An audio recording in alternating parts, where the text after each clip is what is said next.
Insta360, let's go. So I've been using the Insta360 OneRS Twin Edition for vlogging on my trips, filming action sports, and just capturing creative 360 shots that a typical action camera could never really achieve. And I have to say, this small, compact, interchangeable lens system has made filming feel so much more flexible than your just traditional action camera. The way that Insta360 made filming with this camera so versatile is the fact that it's broken up into 3 pieces. You have the base, the LCD screen, and then finally your choice of a lens or mod. The Twin Edition bundle offers a lot of value for a relatively competitive price. You're basically getting an excellent 4K action camera and a 360 camera for nearly the price of one, which to me is a really good deal, especially if you're stuck between choosing an action camera or a 360 camera. So why get both? Well, trust me, there's a big difference between having a 360 camera and an action camera, and you may even want to consider having both for their unique strengths and advantages. So with the 360 camera, you get the advantage of literally pointing the camera anywhere and then having the ability to extract a flattened image or video in post-production. And I found this to be immensely helpful, especially when I want to be filming in public and not be pointing the camera in such an obvious way. Obviously, you can do all kinds of cool creative shots that you simply can't achieve with a regular 110-degree field of view action camera. The only disadvantage is the image quality isn't going to be as good as a dedicated action cam. And this is where Insta360 comes in and solves the problem by giving you the creative option to simply swap out the 360 lens for a 4K mod or 4K lens. So we talked about some of the pros of a 360 camera. What are the advantages of having an action cam or the 4K mod? Well, first, it's the opposite of the 360 camera mode where you get to shoot and frame in real time, so you don't have to do any post-production stuff. This is going to be very helpful if you're going to be primarily vlogging, like talking or narrating right into the camera, or you're maybe filming a very deliberate subject. However, that's not to say that you can't vlog or film a subject with a 360 mod.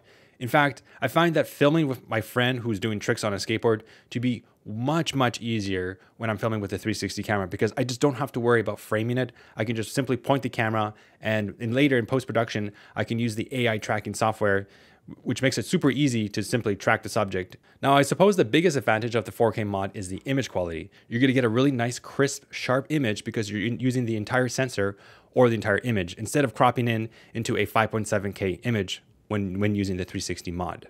Okay, so we've been talking a lot about the advantages of having both a 360 camera and a 4K action camera in a very small, compact form factor. But let's talk about usability. Right away, I want to say that I really love the case.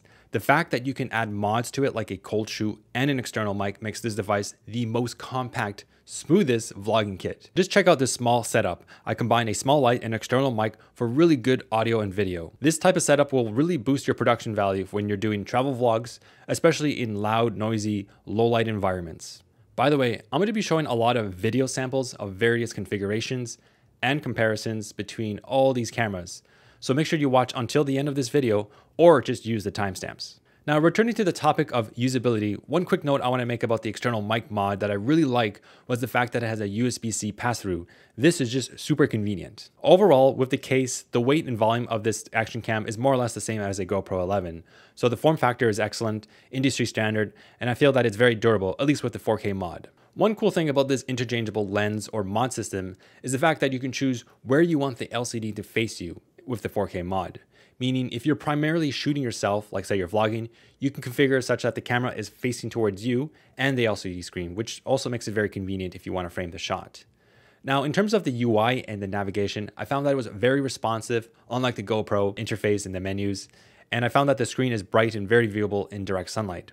I will admit though that the smaller screen can be a little bit challenging, but I usually don't need to change the settings too much, so it's not a really big deal.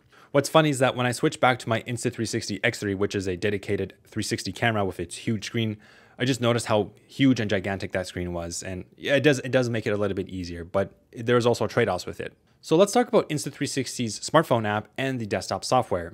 So if you're going to be filming in 360 mode, you're definitely going to want to reframe your shots most of the time in post. And I have to say that the process is very intuitive, whether you're on Mac or Windows on your computer or on your smartphone. I have to say I have a strong preference for the desktop software because I'm a power user, but if you're someone who wants to simply post onto social media as fast as possible, then their smartphone app makes total sense, and it's going to be a lot faster with all their AI editing tools.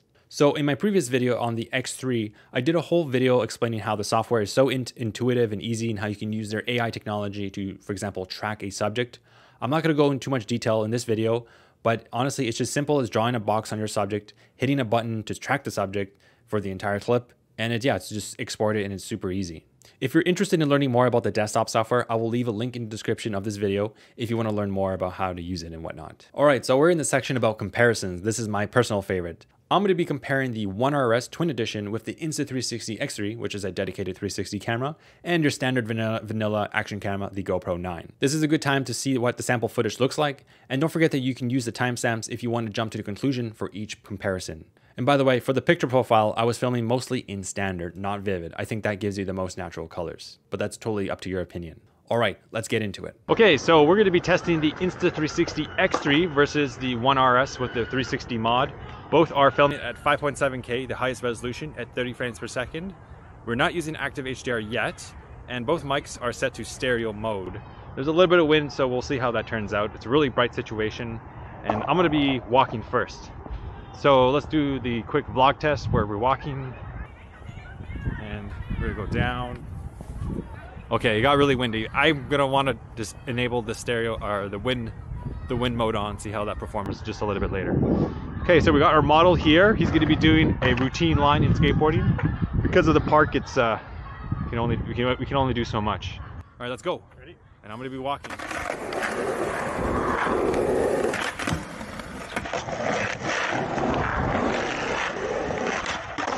Oh, what a kickflip, man! How it works.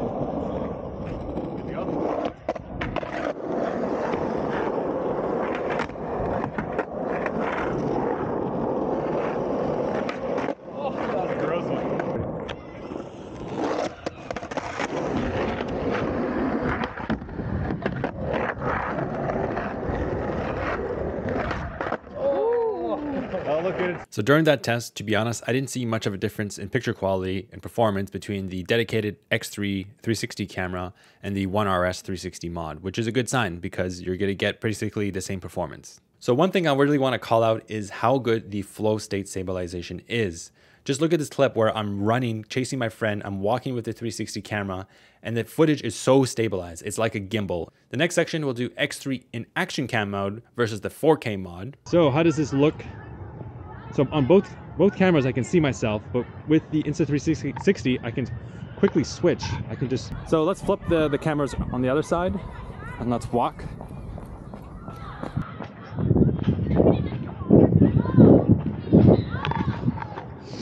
So how does the quality look like when I am using action cam mode? All right, so both of these are in action cam mode, Insta360 X3 and OneRS.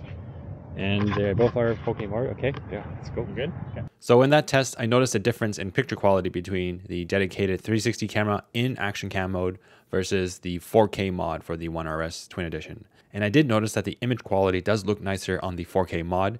The details are a lot more fine, and I also like the color science on the 4K mod more. Okay, so it's a little windy, and I turned off the wind on both cameras. So right now, the Insta360 is on directional mic pickup pattern. How does it sound? Testing mic 1, 2, 3. Right now, the GoPro is on 4K linear mode with horizon level, so I can go like this. Whereas with the Insta360, I don't believe I can do that, at least with the 4K mod. So let's do a quick run test. And I also disabled HDR on the Insta360, so testing mic 1, 2, 3. How does the mic sound speaking into the mic? Let's go into the back. Testing mic 1, 2, 3. We're in a skate park that is flooded and there's a little bit of wind, so maybe the wind modification would have been a good idea. So even though the GoPro does have horizon lock, I didn't really like its implementation because it crops in so much. You can see that the shot is so tight, and I also found that the colors on the GoPro were very kind of off. Like I looked very kind of off color and it just didn't look very good. Whereas the Insta360 4K mod looked a lot more appropriate. My skin tones look more like real life. So every time I get an action camera, I like to test that out in Archery Tag. It's a really good indoor sport, especially in Canada where it's really cold and very snowy here. So let's show some footage about that and compare it between the 4K mod and the 360 mod.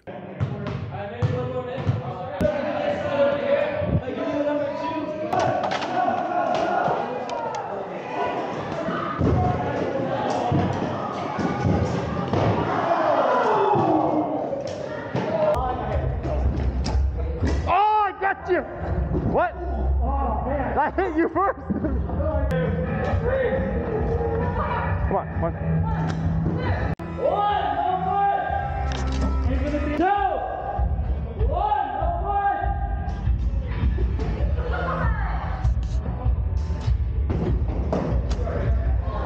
So in the Archery Tag sample, I was comparing the OneRS against itself, the 4K mod and the 360 mod.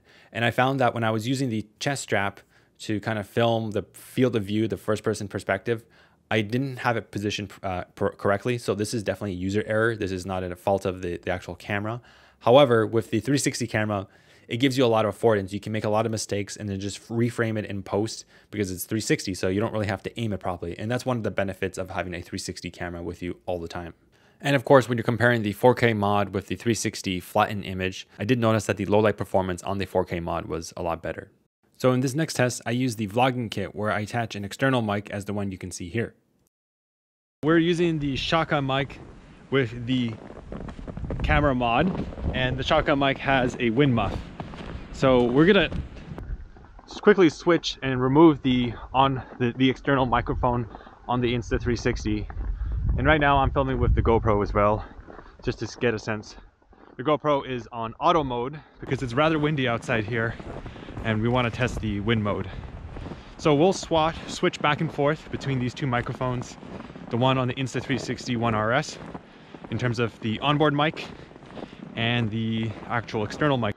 Now the external mic I'm using is kind of like a DVD4, the dual shotgun mic. Right now it's in the super cardioed mode. I'm gonna flip to its dual capsule mode and then I can give you a voiceover from the back. So let's do that. Okay, so right now I can actually speak behind the microphone because both capsules are enabled. So testing mic 1, 2, 3, I'm speaking in the front. I'm gonna speak to the side. Now I'm speaking behind it. So how is this? And what's really cool about this is that you can kind of give a narration. You can just speak behind and talk. So how does this sound? Now I'm gonna quickly switch back. Now I'm just back to the regular super cardioed pickup pattern. So now we're still using the external mic. Now what's really cool about the external mic is that I can actually see my audio levels and I can see if I'm peaking or clipping or anything like that. So it is actually a very nice interface and it shows you that it's actually working so that you don't record and accidentally make a mistake. So I really like the experience. So let's see what happens if I just remove the external mic. So I'm gonna remove the external mic. Okay, I removed it. So how's this? I am speaking into the mic. Right now we're using the onboard mic and it's in directional mode. So this is the internal microphone that's on the Insta360. And how does it sound? Testing mic 1, 2, 3. Right now we're in directional mode. We have not enabled the wind mode. And it's not that windy, so but let's turn it on and see how the sound completely changes in that sense. Wind mode. So wind mode is enabled, and yeah, it just got a little windy. So how does this affect the sound quality? Because obviously when you enable the wind mode, it's gonna do a low cut filter, kind of reduce the lower frequencies, so it's gonna make my voice sound a little bit more tinny.